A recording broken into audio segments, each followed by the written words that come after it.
ഭഗവാനെ, ഇതും കുത്തി 39ാമത്തെ തട്ടുകടയാണ്. ഇവിടെയെങ്കിലും എനിക്ക് ജോലി ഉറപ്പാവണേ.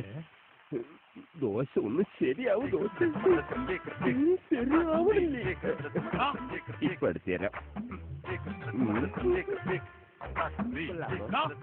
ദോശ പോലും ഉണ്ടാക്കാൻ അറിയാൻ ചൈനീസ്. എനിക്ക് കണ്ണുകളുണ്ടോ? എവിടെ? ഒന്നെവിടെ? ഭാഗ്യം. ഇനി ഒന്നേതാ? അവിടെയും ഉണ്ട്. ഇതിന്റെ വല്ല കാര്യമുണ്ടോ? മാവ് കൊണ്ട് ദോശ ഉണ്ടാക്കാൻ എനിക്ക് അറിയില്ലെന്ന് ഞാൻ പറഞ്ഞതല്ലേ. ഈ കപ്പ കൊണ്ട് എനിക്ക് ദോശ ഉണ്ടാക്കാൻ അറിയൂ. കപ്പ ദോശ. ചൈനക്കാർക്ക് കപ്പ ദോശ പ്രിയങ്കരം. എന്നാ നീ ചൈനക്കാർക്ക് ദോശ ഉണ്ടാക്കി കൊടുത്താൽ മതി. ശരി. അയ്യോ, അതിന് ചൈനക്കാരെ ഇതുവരെ ഞാൻ നേരിട്ട് പോലും കണ്ടിട്ടില്ല. എന്താണിത്? ഞാൻ ജസ്റ്റ് ഒന്ന് ഫേഷ്യൽ ചെയ്യാൻ പോയത്. അത് ഈ മുഖത്ത് ചെയ്തതിന്റെ ബാലൻസ് വേസ്റ്റ് ആക്കണ്ടല്ലോ എന്ന് കരുതി തലയിലും കൂടെ തേച്ചു.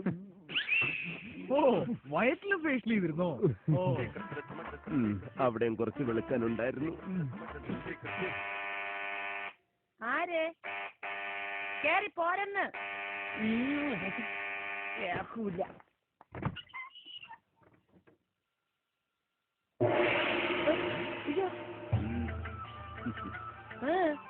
ആര്?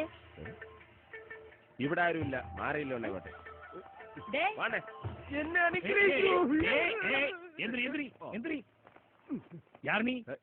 ഞാൻ പുഷ്പൻ, ഷാങ്ഹായ് പുഷ്പൻ.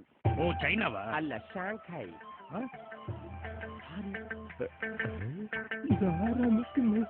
എനിക്ക് നല്ല പരിചയം. അതേ കണ്ണുകൾ, അതേ മൂക്കുകൾ, അതേ രൂപം. കണ്ണു മൂക്കൊക്കെ അവിടെ തന്നെ ഇരിക്കട്ടെ. നീ ആര്? എന്തിനോട് വന്നത്? പറയാം. സാറിനറിയോ, ഒരിക്കൽ ഒരു പാതിരാത്രിയിൽ കോരിച്ചൊരിയണ മഴയത്ത് ഒരു കീറിയ നിക്കറിട്ടോണ്ട് ഞാൻ ഇവിടുത്തെ വാതിൽ വന്ന് നാഞ്ഞു മുട്ടി. അപ്പൊ ഒരാൾ വന്ന് എന്റെ കൂടി ചോദിച്ചു, നീ ആരാണ്? നിനക്കിപ്പോ എന്തിനു വേണമെന്ന്. ഞാൻ പറഞ്ഞു, എനിക്ക് കുറച്ച് ചോറ് വേണമെന്ന്. അപ്പൊ അവര് പറഞ്ഞു, എന്നെ അറിഞ്ഞുകൂടാന്ന്, അതുകൊണ്ട് നിനക്ക് ചോറില്ലാന്ന്. ഞാൻ തിരിച്ചു പോകാൻ നേരത്ത് ഒരു വലിയ മനുഷ്യൻ വന്ന് എന്നെ തട്ടിയിട്ട് ചോദിച്ചു, നീ ഇപ്പൊ എന്തായിരുന്നു ഇവിടെ വന്നത്? ഞാൻ പറഞ്ഞു, എനിക്ക് കുറച്ച് ചോറ് വേണമെന്ന്. അപ്പൊ തന്നെ എനിക്ക് കുറച്ച് ചോറ് വിളമ്പി തന്നു. എന്റെ വാര് വലിച്ചുള്ള തീറ്റ കണ്ടപ്പോ എന്നോട് ചോദിച്ചു, നിന്റെ പേരെന്തരെന്ന്? ഞാൻ പറഞ്ഞു, പുഷ്പനെന്ന്. അപ്പൊ അയാൾ ചേർത്ത് പിടിച്ചിട്ട് പറഞ്ഞു, നീ വെറും പുഷ്പനല്ല, മാണിക്യ പുഷ്പാണെന്ന്. ഇത് രാജമാണിക്യത്തിന്റെ സീനല്ലേടേ? അപ്പൊ നിങ്ങൾ ആ സിനിമ കണ്ടല്ലേ? കണ്ട.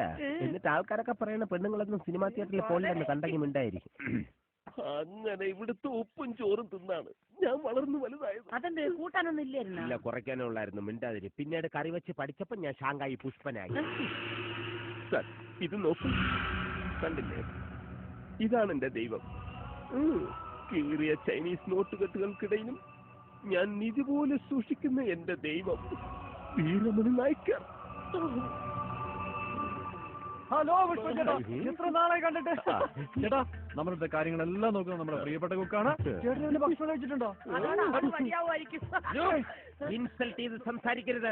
എന്റെ പ്രത്യേക ഐറ്റമായ ചൈനീസ് ഷിഷാൻ ബീക്കിംഗ് ഡോക്ക് കഴിച്ചിട്ടുണ്ടോ? ഡോക്കെന്ന് പറഞ്ഞ പോലെ അറിയില്ലേ? ബ്ലാങ്കോഴി. ഡോക്ക് എന്താണെന്ന് പോലും അറിയാത്ത ഒരു കുക്ക്. അതാണ് പറഞ്ഞത്, ആവശ്യമില്ലാത്ത കാര്യത്തിൽ ഇടപെടരുത് എന്ന്. അതൊക്കെ പോട്ടെ മോനെ സൂര്യക്കുട്ട, നീ ആളാകെ മാറിപ്പോടാ. ഈ പുഷ്പട്ടിനെ നീ മറന്നില്ലല്ലോടാ. എനിക്ക് സന്തോഷമാണ്. എന്റെ തപ്പിയൊക്കെ ബിരിയാണി എന്തായാലും നിന്നെ കൊണ്ടൊന്ന് ഞാൻ തീറ്റിക്കും. എന്തോ നോക്ക്, ഓവറാക്കല്ലേ. മതി മതി.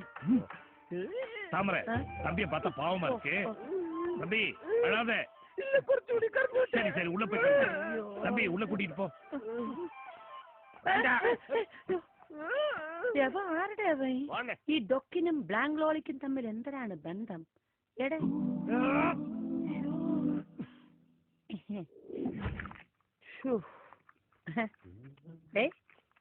യോ, എന്തിത്ര ഗൗരവ മുഖത്ത് കടന്നലെത്തിയ പോലെ. പൊതുവേ ഞാനൊരല്പ ഗൗരവക്കാരനാണ്. അതുകൊണ്ടാണല്ലേ ഇവിടുന്ന് പറഞ്ഞ് വിട്ടുകളഞ്ഞത്. ആരും എന്നെ പറഞ്ഞു വിട്ടതൊന്നുമല്ല. ചൈനയിൽ വെച്ച് നടന്ന ഫുഡ് ഫെസ്റ്റിവലിൽ പങ്കെടുക്കാൻ അവരുടെ പ്രത്യേക ക്ഷണപ്രകാരം ഞാൻ പോയതാ. അറിയോ, ഞാൻ ചൈനയിൽ പേര് കേട്ട കുക്ക. ഉദ്ദേശിച്ച് എത്ര പേര് കേട്ട് കാണും? അതെ, പറഞ്ഞു വരുമ്പോ നമ്മൾ രണ്ടും ഒരേ ജോലിയാ, പാചകം. പക്ഷേ നീ പാചകത്തെക്കാൾ നന്നായി വാചകം അടിച്ചും കൂറ കഞ്ഞി ഉണ്ടാക്കി പൊങ്കൽ എന്ന വ്യാജേന ആ മുതലാളിക്ക് കൊടുത്ത് നീ വീഴ്ത്തുകയും ചെയ്തു. എന്ന് വെച്ച് എന്റെ മക്കിട്ട് കയറാൻ വന്നാലുണ്ടല്ലോ. വന്നാ നീ എന്ത് ചെയ്യും? എടാ ചൈനീസ് കൊക്കെ, ഇതിനു മുമ്പ് ഞാൻ വേലയ്ക്ക് ചെയ്യുന്ന വീട്ടിലെ മൊയിലാളി എന്റെ അടുത്ത് കന്നന്തിരിവ് കാണിക്കാൻ വന്നപ്പോ അടിച്ചയാളെ പല്ല് പറിച്ചവളാണ് ഞാൻ. എന്നിട്ടാണ് നീ അതുകൊണ്ട് ഇന്ന് മോലെ അടുക്കള കാര്യങ്ങളെല്ലാം ഞാൻ നോക്കോ. നീ ഇതിനകത്ത് കിടന്ന് വരവല്ലേ, മനസ്സിലായ? അവിടെ നില്ല നിനക്ക് ഞാൻ ഒരു വേല വെച്ചിട്ടുണ്ട്. ഈ വീട്ടിലുള്ള എല്ലാ ബാത്റൂമും കഴുകി വൃത്തിയാക്കണം. എന്നാ ഹാർപ്പിക്ക്. അയ്യോ, ഇതൊക്കെ വെച്ച് ബാത്റൂം കഴുകുന്ന നമ്മുടെ കൃഷ്ണകുമാർ അണ്ണനും തമിഴിൽ അബ്ബാസും അല്ലേ? അത് അവരവിടെ കഴിക്കോളൂ. ഇവിടുത്തെ ബാത്റൂം നീ കഴിവണം. മേലിൽ അടുക്കള പരിസരത്ത് എങ്ങും നിന്നെ കണ്ടുപോരുത്. വല്ലതും തിന്നാറാവുമ്പം എടാ പുഷ്പാന്ന് ഞാൻ വിളിക്കും. അപ്പൊ ബഹുമാനത്തോടെ തൊഴുതോണ്ട് വന്ന് തിന്നിട്ട് പോകണം. മനസ്സിലായോ? ചെല്ലേ. അല്ല ഞാൻ പുരുവത്തി എടുക്കാൻ ഇവരെ എത്രയും വേഗം ഒതുക്കിയില്ലെങ്കിൽ ഇനിയുള്ള എന്റെ ഓരോ നിമിഷങ്ങളും എനിക്ക് പണി കിട്ടിക്കൊണ്ടേയിരിക്കും. കാണിച്ചു തരാടി താടകെ.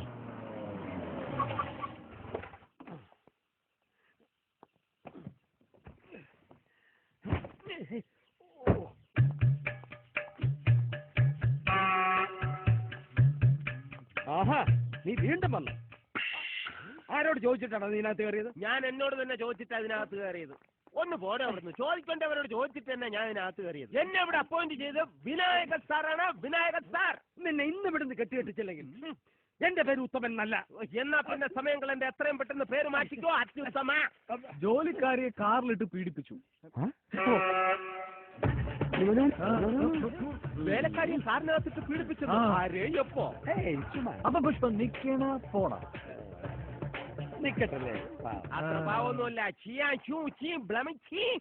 അത് മനസ്സിലായില്ലല്ലേ? അതറിയണമെങ്കിൽ ഇന്ത്യ എന്തെന്നറിയണം. നമ്മുടെ വീടിന്റെ പ്രമാണം